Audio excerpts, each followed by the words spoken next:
விழுப்புரத்தில் பாலியல் புகாரில் தமுமுக நிர்வாகி அப்துல் ஹக்கீம் கைது செய்யப்பட்டிருக்கிறது பரபரப்பை ஏற்படுத்தியிருக்கிறது. பெண்களுக்கு தொந்தரவு தொடர்பாக தமுமுக நிர்வாகி கைது செய்யப்பட்டிருக்கிறார். அது குறித்தான அண்மை செய்தியை பார்த்து கொண்டிருக்கிறோம். விவரங்களை செய்தியாளர் தாமோதரன் வழங்க நாம் கேட்கலாம். தாமோதரன், என்ன நடந்தது? விழுப்புரம் அருகே உள்ளது இந்த ஐயங்கோவில் பட்டு என்ற பகுதி. இந்த பகுதியில் உர கம்பெனி ஒன்று செயல்பட்டு வருகிறது. இந்த உர கம்பெனியின் தமுமுகவின் முக்கிய பொறுப்பில் இருக்கக்கூடியவர் அப்துல் ஹக்கீம் என்ற நபர். இந்த நபர் அந்த கம்பெனியை நடத்தி வருகிறார். இந்த கம்பெனியில் சுமார் 20க்கும் மேற்பட்ட பெண்கள் பணிபுரிந்து வருகின்றனர். இந்த கம்பெனியில் பணிபுரிந்து வரும் ஒரு பெண்ணிடம் நேற்று இரவு அவர் அவர் பாலியல் சீண்டலில் ஈடுபட்டு வந்துள்ளார். இதே போன்று சுமார் 8க்கும் மேற்பட்ட பெண்களுக்கு வாட்ஸ்அப்பில் ஆபாசமாக மெசேஜும் அனுப்பியுள்ளார்.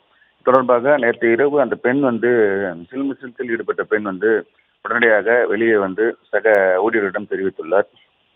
இந்த சம்பவமானது அவர்கள் பெற்றோருக்கு தெரிய வரவே அவரது பெற்றோர்கள் மற்றும் உறவினர்கள் ஒன்று சேர்ந்து கொண்டு அந்த கம்பெனிக்கு அவர்கள் அந்த நிறுவனத்தின் நிறுவனர் அப்துல் ஹக்கீமை முறையிட்டுள்ளனர்.